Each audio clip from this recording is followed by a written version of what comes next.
가정교회를 말하다입니다. 우리가 초대교회 또는 성경에 나타난 가정교회를 살펴본 후에 그 다음에 3세기서부터 15세기까지 중세교회를 살펴보았고요. 오늘부터는 종교개혁 이후에 1500년도 이후에 가정교회의 흔적들을 살펴보도록 하겠습니다. 그래서 제목이 역사적 조망, 종교개혁 이후의 운동, 오늘이 첫 번째 시간입니다.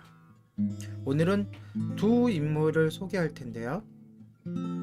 같은 뿌리이면서도 서로 다른 결과를 가져온 두 인물입니다. 복음주의와 은사주의를 포함한 대부분의 개신교 그리스도인들은 16세기의 격동기를 돌아볼 때마다 서유럽에서 국가의 지원을 받던 로마 카톨릭 교회가 신학적으로 정화되던 시기라고 간주합니다. 다시 말해서 로마 카톨릭의 그 잘못됐던 것을 신학적이란 말은 성경적이란 말이거든요.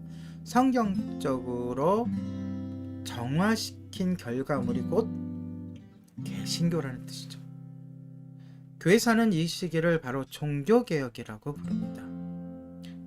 마르틴 루터, 논리히 쯔빙글리, 장 칼빈 같은 개혁자들이 믿음에 관한 중대한 재발견을 촉발했음에도 불구하고 그들은 이전의 로마 카톨릭 교회 구조를 거의 바꾸지 않은 채 그것을 새로운 개혁교회에 그대로 도입하였습니다.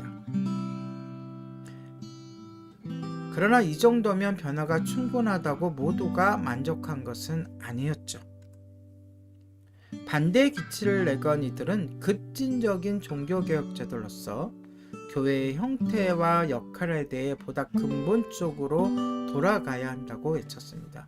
여기서 근본적이라는 말은 바로 초대교회로 돌아가야 한다는 것이죠. 그리고 나서 온건한 종교개혁자들이 미처 준비되기도 전에 판도라의 상자를 열어버렸습니다.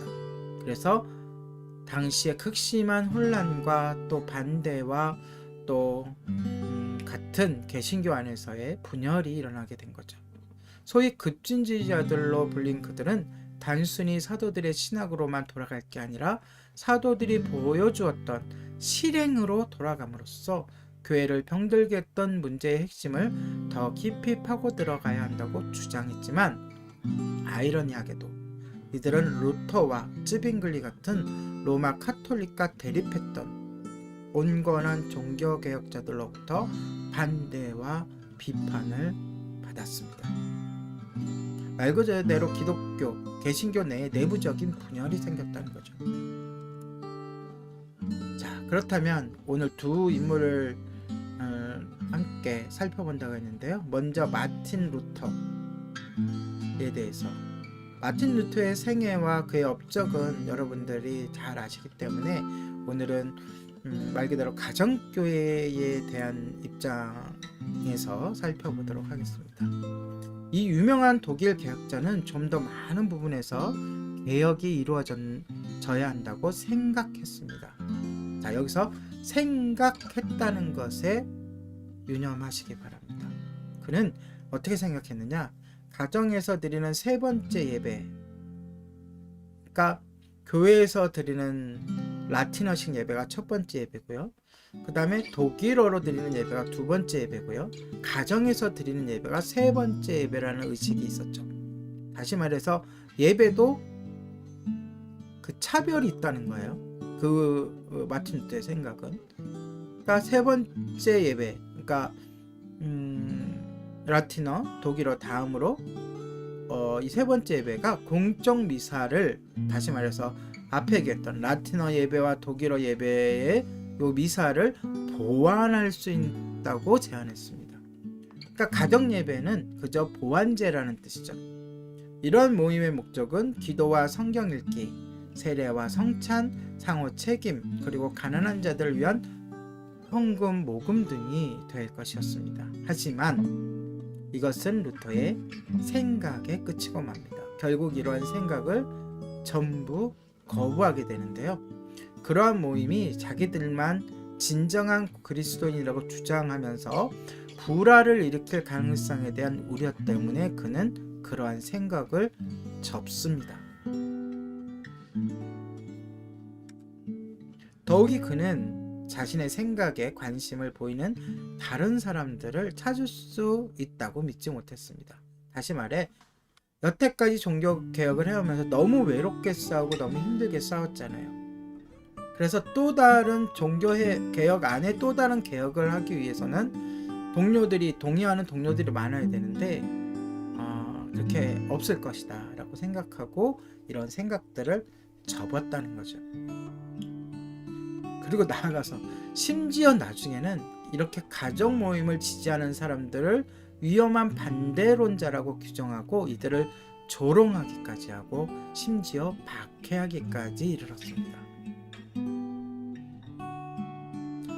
네, 이렇게 루터와 루터파를 이렇게 생각해 두고요. 또 다른 한 사람, 다음으로는 카스파르 본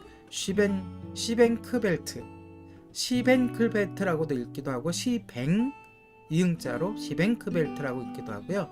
네이버나 유튜브에 보면 보통 시벤크벨트라고 나옵니다. 예, 글을 한번 살펴보도록 할게요. 그는 이제 루터랑 정반대의 배경을 갖고 있습니다. 루터는 정통 신학자였죠, 그렇죠? 그런데 이 사람은 영향력 있는 귀족이었던 사업가입니다. 사업가로 종사하던 사람으로 성인이 될 때까지는 신앙에 관심이 없었습니다. 근데 그는 30대가 되었을 때 앞에 얘기했던 바로 그 루터의 강의를 접하고 영적인 깨달음을 얻었습니다. 그리고 고향 실레시아에서 개혁의 심장이요 중요 인물이 되었습니다. 말 그대로 루터의 영향을 받은 사람인데 루터는 생각만 했는데 이 사람은 실제적으로 그걸 이제 실행으로 옮기는 거죠. 처음에는 루터의 애자자였지만 시벤크벨트는 그의 선생과 강하게 이제 대립하게 됩니다. 왜요? 그가 이미 이제 성장할 경우에 그 당시에는 루터는 생각을 접고 오히려 이런 생각을 하고 있는 사람들을 조롱하고 박해하는 사람으로 섰기 때문에 대립할 수밖에 없는 거예요. 대립하는 바람에 불법적인 개혁자여 공식적인 이단자로 낙인 찍혔습니다. 그런데 시벤크벨트의 간절한 바람은 교회의 신앙과 실행을 개혁하는 일에 성경을 사용하는 것이었습니다. 말 그대로 성경대로 예배를 드리자, 성경대로 교회를 섬기자라는 거죠. 그의 말을 한번 글을 이야기해서 한번 그대로 옮겨서 적어보았습니다. 이렇습니다. 우리가 교회를 개혁하기 원한다면 성경, 특히 사도행전을 사용해야 합니다. 왜냐하면 사도행전에는 최초의 교회 모습이 어땠으며 무엇이 옳고 그른지, 무엇이 하나님과 그리스도께 칭찬받고 용납될 수 있는지를 볼 수 있기 때문입니다. 사실 그의 이러한 주장이요, 저는 공감하고 동의합니다. 그가 어떻게 했고 어떻게 이를 실행에 옮겼는지를 얘기하는 게 아니라 이러한 주장, 성경대로 교회를 개혁해야 한다는 주장은 동의합니다. 따라서 그는 루터에게 로마 카톨릭의 교회론과 다를 바 없는 교회론에서 벗어나도록 간청을 했습니다. 왜냐하면 루터는 이미 중심에 있었고 리더자였고 그를 따른 개혁자들이 많았기 때문에 그의 제자였기 때문에 스승에게 자신의 이야기를 피력한 거죠. 그런데 루터는 그러한 요청을 강하게 비난하고 박해했습니다. 어떻게 박해했냐고요? 슈벤크벨트는 이후 30년 동안 유럽에서 루터파 사제들에게 쫓기는 수배자가 되었어요. 그 와중에 기도와 성경 공부에 초점을 맞춘 가정교회 모임을 시작합니다. 그를 쫓는 사람들은 더 이상 자극하지 않기 위해서 모임에서 세례나 성찬을 권장하지는 않았습니다. 왜요? 자극하지 않기 않게 하기 위해서. 시벨크 벨트는 추종자들에게 국가 교회로 되돌아갈 죄송합니다. 그의 죽음 이후에 루터파 목회자들은 당시 독일은 루터파가 이제 장악을 하고 있었거든요. 루터파 목회자들은 수많은 슈뱅크벨트 추종자들에게 국가교회, 당시 국가교회는 독일 같은 경우에는 카톨릭이 아니었고 말 그대로 루터파 교회인 거죠. 루터파 교회로 되돌아갈 것을 강요했고요. 거부한 자들을 감옥에 보냈습니다. 같은 개신교 안에서 이렇게 서로 핍박하고 또 감옥에 보내고 이렇게 하는 일이 무엇 때문에요? 가정교회라는 것 때문에 일어났다는 것이죠.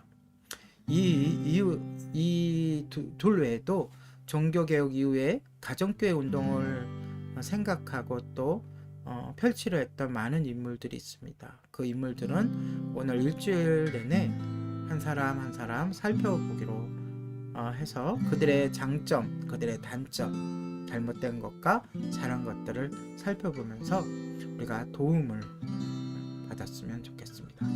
이상으로 가정교회를 말하다 하였습니다.